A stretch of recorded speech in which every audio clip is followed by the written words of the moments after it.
Hello, it's April from Snapdragon Hollow, and today I'm here with a book vlog.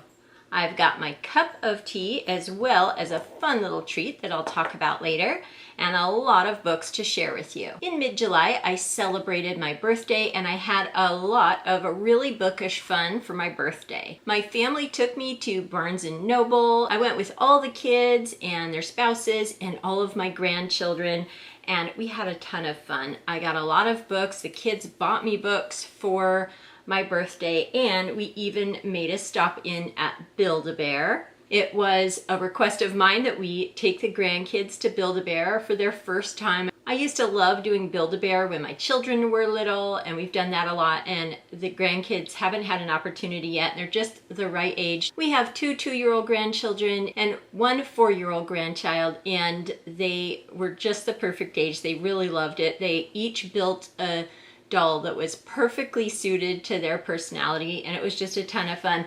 And because it was my birthday, I made one as well. And when I got there, I saw that they had this adorable bear here. Let me go ahead and show you up close. This bear was part of a program that celebrated and promoted literacy and books and things like that. So a portion of the proceeds from this particular bear went to that cause, which I thought was absolutely perfect for my birthday. And so I dressed him up in this cute little bookish outfit here. It says, "My weekend is booked." He's got his own little book right here that you can hook on his little paw, which I thought was really cute. I wanted to come up with a cute bookish name for him. I was kind of playing around with some William Shakespeare type ideas, but then my daughter, who knows I love Ray Bradbury, gave me the suggestion Bradberry. So this is Bradberry, my little literary themed bear here, which I think is just so cute. And it was really a very fun time. So was shopping at Barnes & Noble. We went to Barnes & Noble again with the whole family.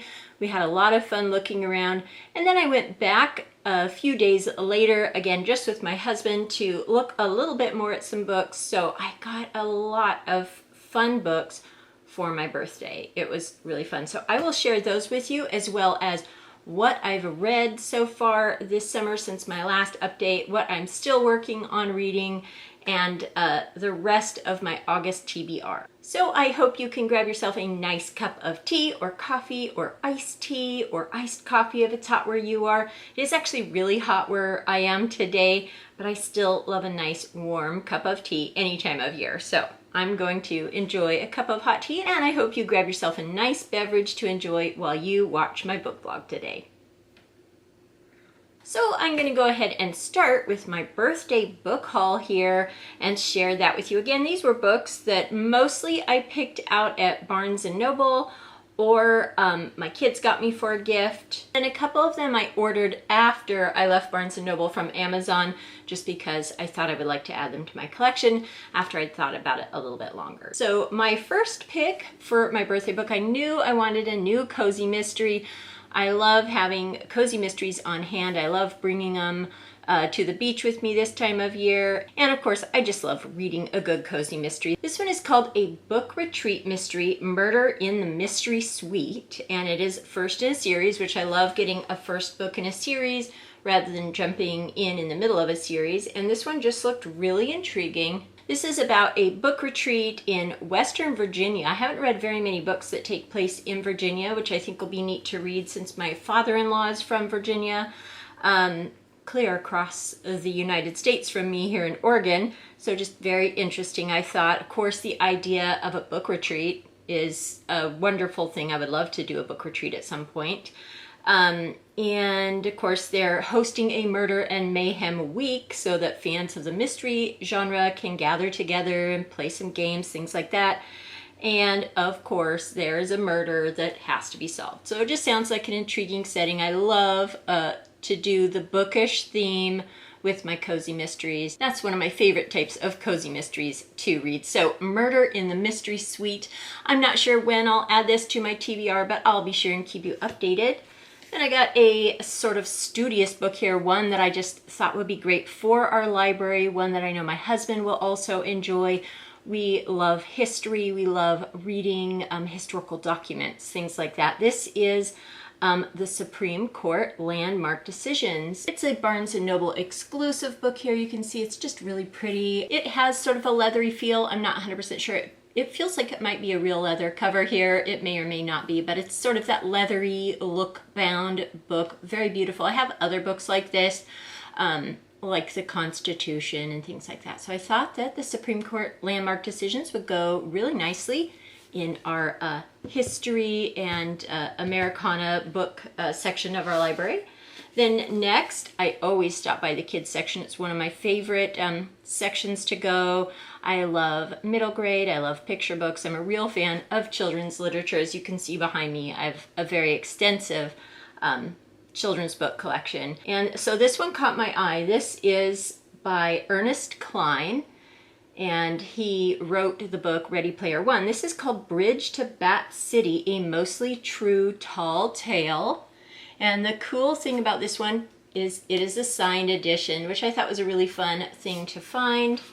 We have the author's signature right here on the title page. And this is about a girl who loses her mother and moves in with her uncle on the family farm, where she makes friends with a colony of bats, which sounded perfect for fall. It sounds really intriguing and cute. This is the author's first time writing a middle grade book, so I think that that'll be really intriguing to read. Bridge to Bat City, and it's a signed copy, which I thought was really fun.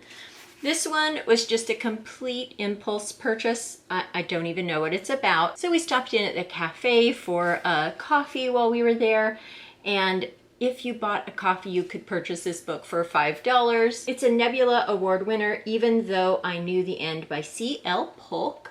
And it says here on the back, a magical detective dives into the affair of Chicago's divine monsters to secure a future with the love of her life. It just sounds interesting. It's a little short book, as you can see, and I'm just always intrigued by little bargain books like that, little special editions. Because it was my birthday, I felt like being indulgent, and for $5, decided to just pick up a book at random like this. This next book was one that my son and daughter-in-law purchased for me while we were at Barnes & Noble, and was the book that I was most looking forward to finding while I was at Barnes & Noble, The Ministry of Time. I love the cover of this book. It just is giving me Doctor Who vibes. Of course, also is talking about the Ministry of Time, which also kind of speaks to that sort of time travel. I don't know how prevalent that is in the book. I've heard a little bit about this book, but I just heard a lot of good things about this book, and I was really intrigued by it, so I thought I would give this a try. So it does take place in the future. A civil servant is offered a dream job to work on a top secret project to establish whether time travel is feasible for the human body, and also for the fabric of space and time. So it's really interesting. Sounds like it goes between the 1800s, mid 1800s, and then of course in the near future. So just really interesting. I do hope to be reading this soon.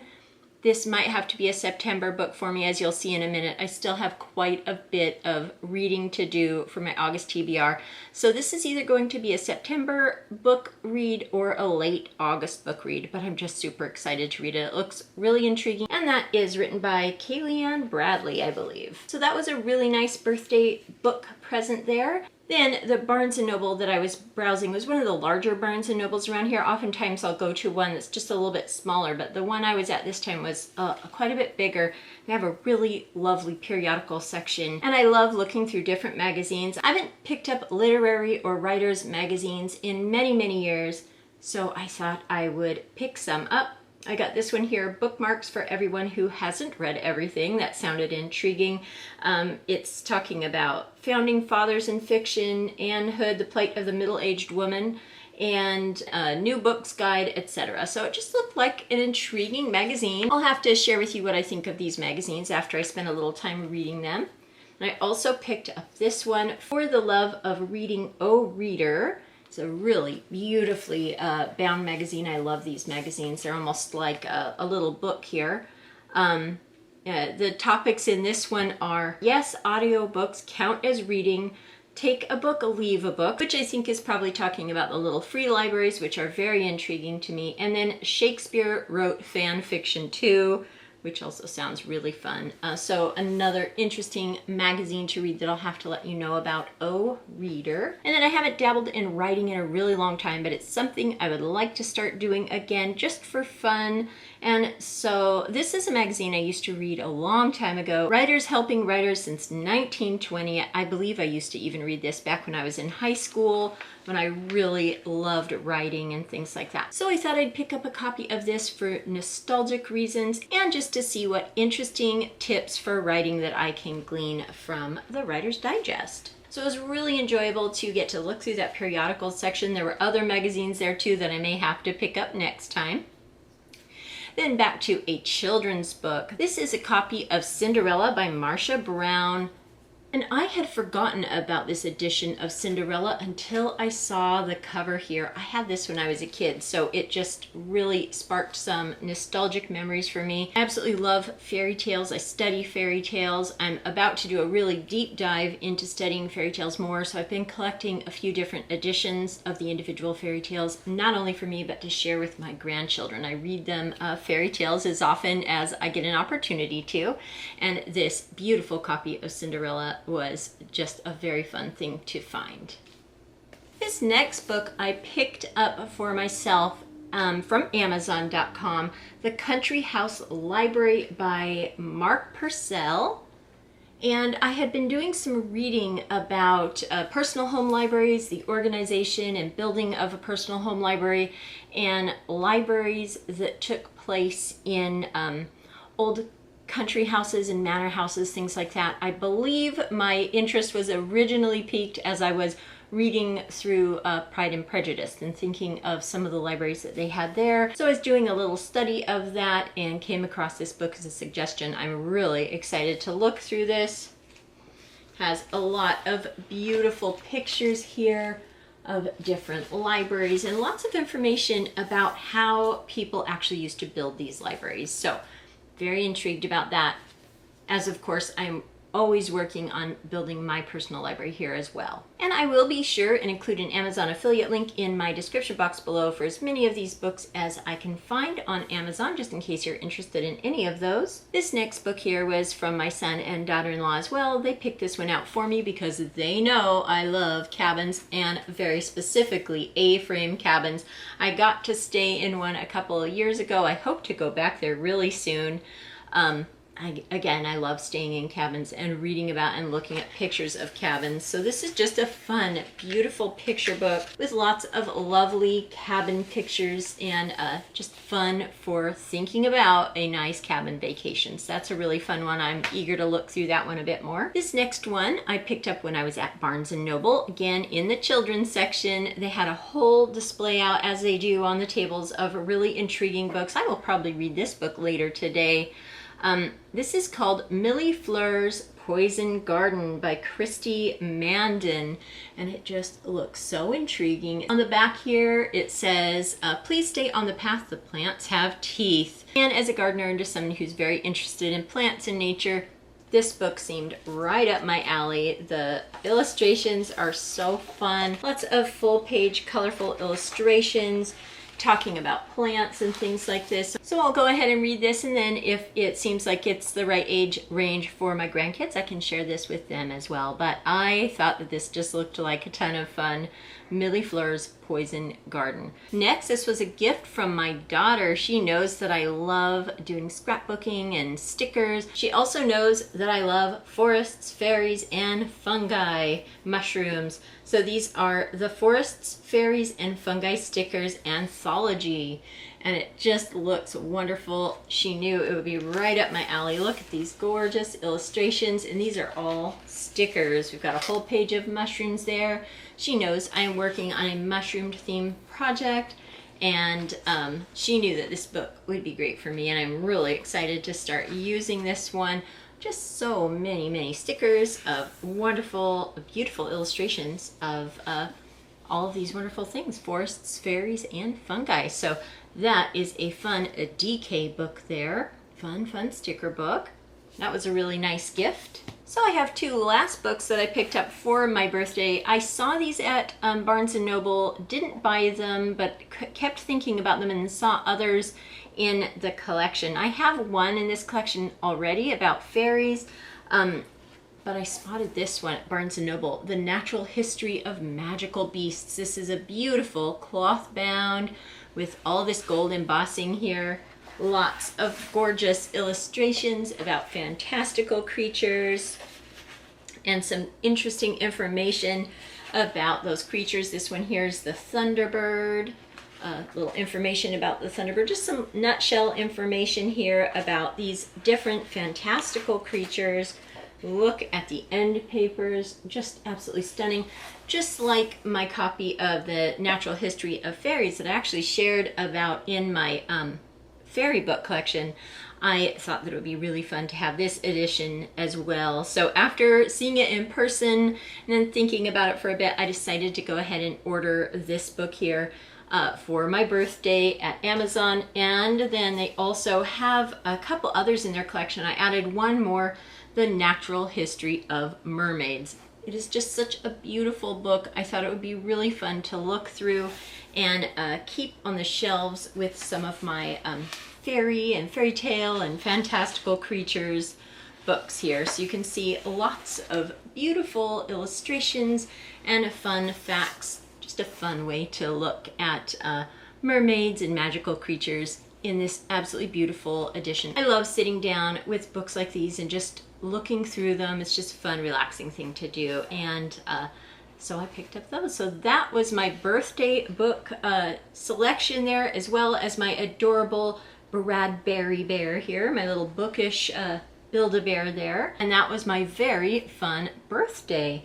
Oh, I also did pick up this. This was sitting by the counter when I was at the cafe at Barnes & Noble. A tiny little packet of little miniature chiclets called the Mini Chickles. They reminded me of eating these when I was a kid. So I thought I would pick up a pack of these and give them a try at some point. I love little nostalgic candies like this. And I also picked up a fun little bag from Barnes & Noble. So many books, so little time. I really liked the artwork on this bag. So a fun little bag to hold all of my bookish treasures from my birthday shopping trip to Barnes & Noble. So now for another sip of tea, and I'll try a little bit of my treat here. My treat today comes from Trader Joe's. On my channel, April's Homemaking, where I share my grocery hauls, I recently shared a Trader Joe's grocery haul. I'll leave a link for that video in the description box below as well. I found a lot of fun goodies. I hadn't been to Trader Joe's in quite some time. One of my most favorite Trader Joe's chocolatey treats is their dark chocolate orange sticks.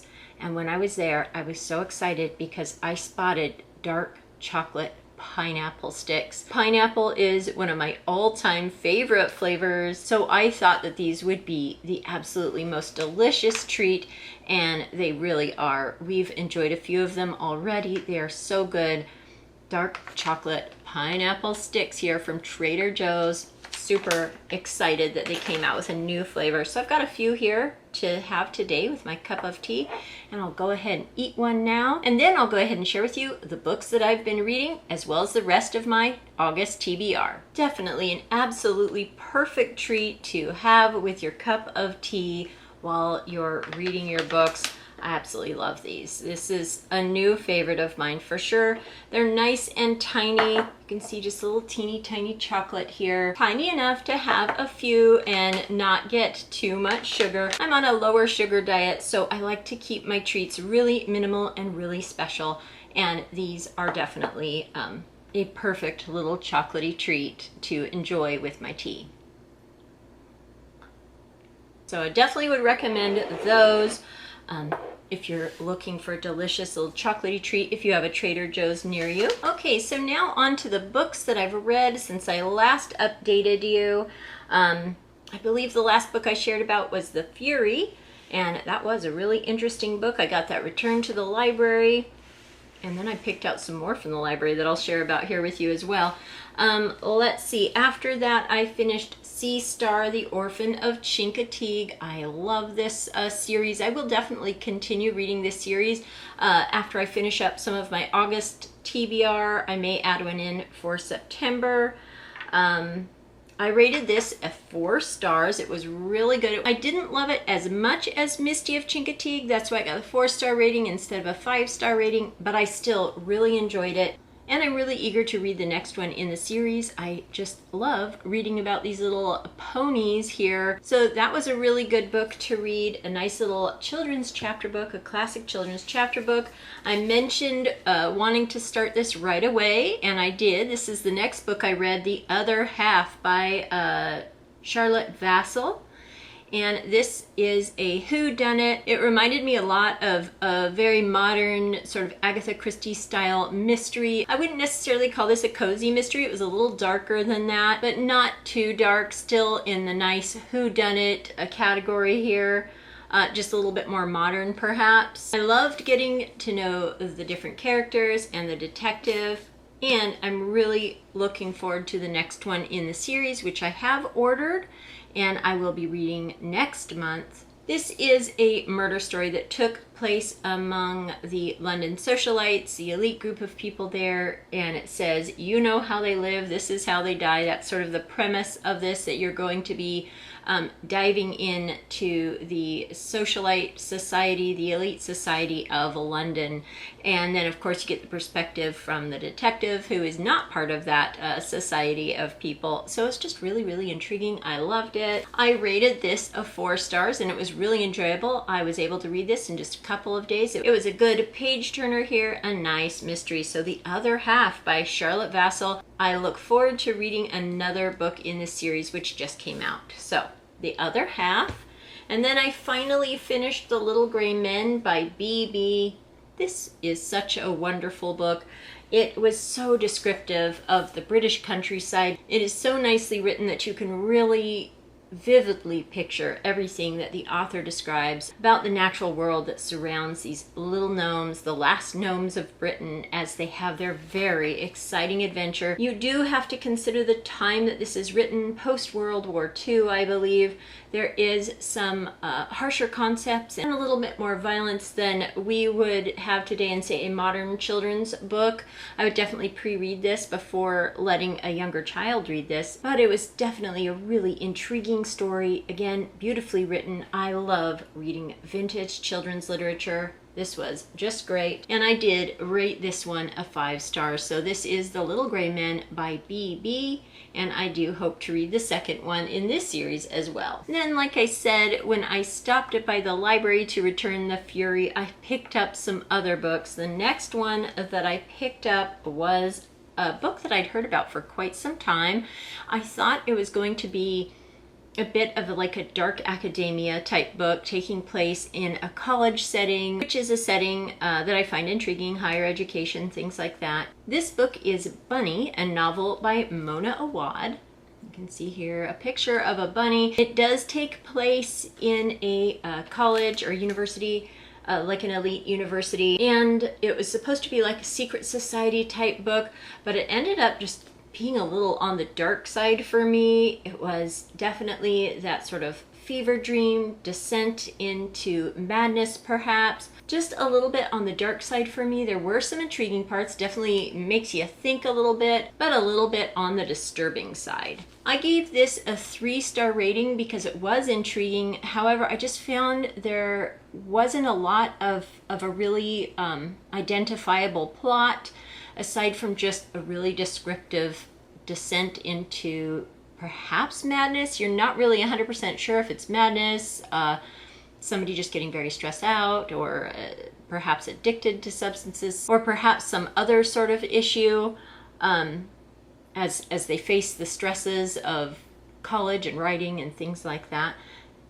But it was intriguing enough to continue reading for sure. But I would definitely say a very dark read, so be forewarned. There was a lot of violence in this book that I didn't really appreciate. And again, not a real solid plot here. So very interesting read, but a 3 stars. And again, a little bit too dark for me. So hopefully the next dark academia book isn't quite this dark. So Bunny by Mona Awad. Interesting read. I'm glad that I just checked it out at the library. because I don't think I would need to read this again. I'm glad I checked this out at the library. I love being able to check books out at the library that I want to read, but I don't think that I need to own. So that was the next book I read. Then I wanted to lighten it up after that read, so I went with a nice easy read here. Trixie Belden's book number 1, The Secret of the Mansion. This was a fun little story. This book was originally written in 1948, so you've got some of that vintage teen language there. At first I had a little bit of a hard time with the teen slang, the 1948 teen slang in this. It made me think that the main character was a little bit disrespectful.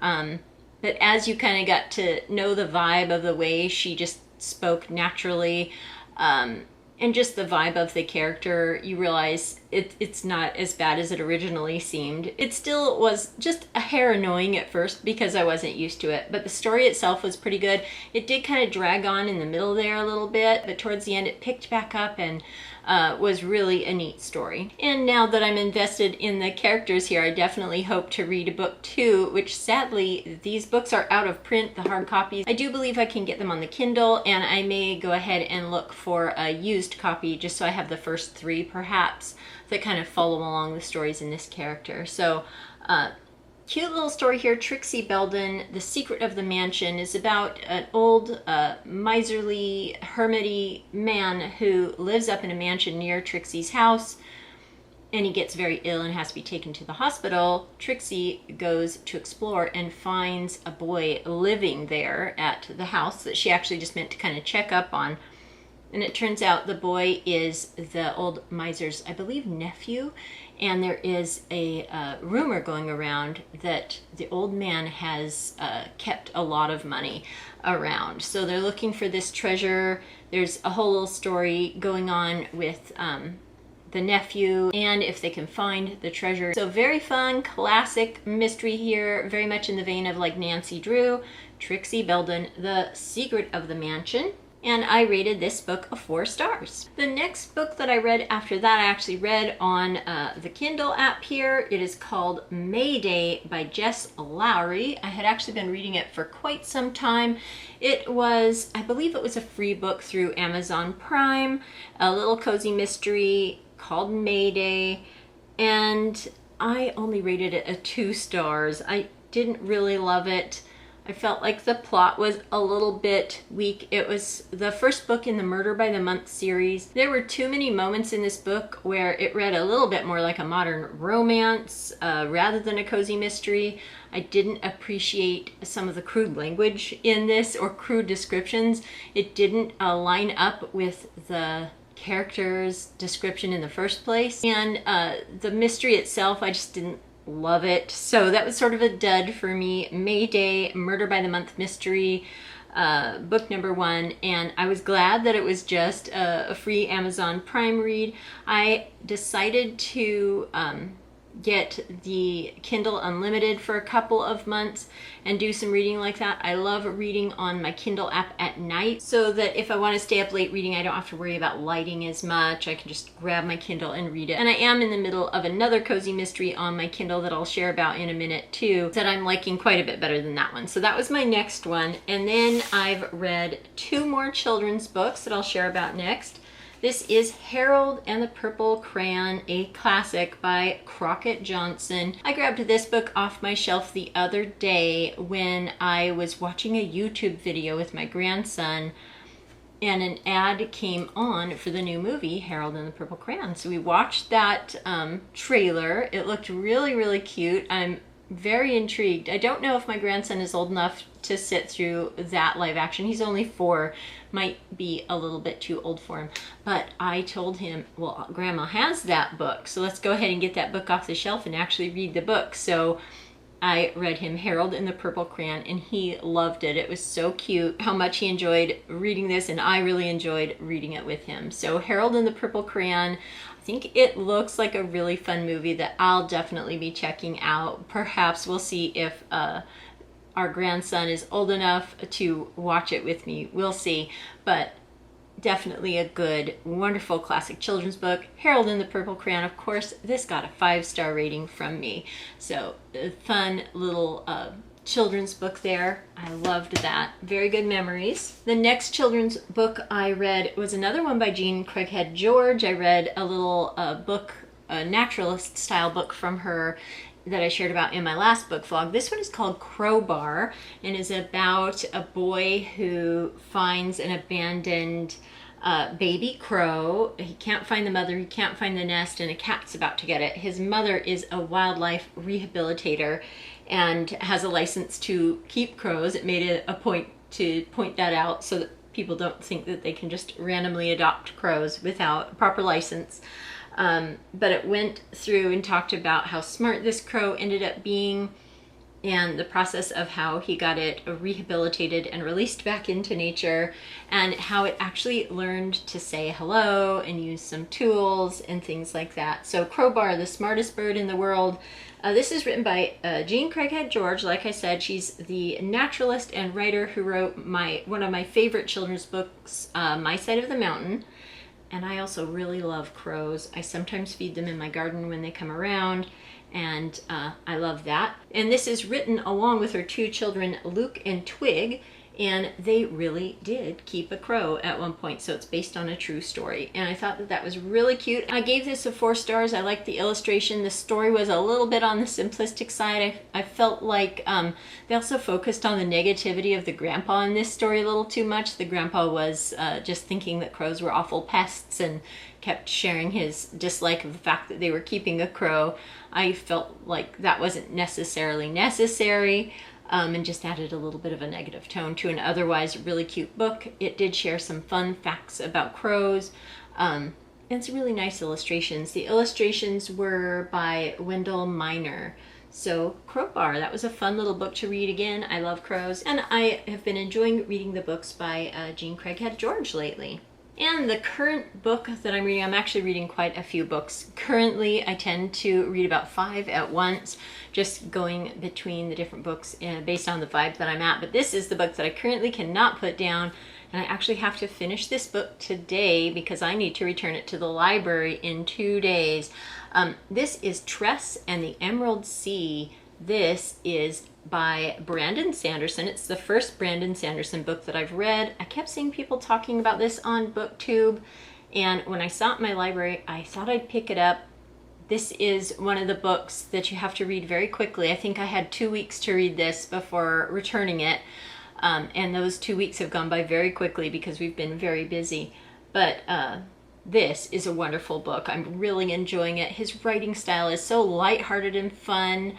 The description of this takes place on another planet, a planet where the oceans are made of spores, and each spore, when it gets in contact with water, basically erupts into vines. So it's very dangerous, a very dangerous world to live in, very precarious. Tress has to go and leave her island where she's always been very comfortable to rescue someone, and it's just full of adventure. It's very cute. I'm very eager to finish this. Currently, this stands as a 5 star. I can't imagine it dropping lower than that. I'm really enjoying reading it. I've got a little bit left here, and I will go ahead and insert here right now my final thoughts on this book, because I have to return this to the library. And so I'm going to finish reading this when I'm done filming this vlog today, and I'll go ahead and film a little clip letting you know my final thoughts on this, although I have a feeling it's going to keep being a really great book. Tress of the Emerald Sea. Now, I've been trying to check out books to not purchase so many books, and in some cases that's a great idea, books that I don't intend to read again, but this one, I think I would read this again and very much enjoy it. So I think when I'm done reading this, I may pick up a copy of this book as well for my library, Tress and the Emerald Sea by Brandon Sanderson. And I now think I need to read more books by Brandon Sanderson. My son and his friends are all reading some of his other books, and they're really enjoying them as well. And when I heard that they were reading him, and then I kept hearing about this book, that's what made me grab this when I spotted it at the library.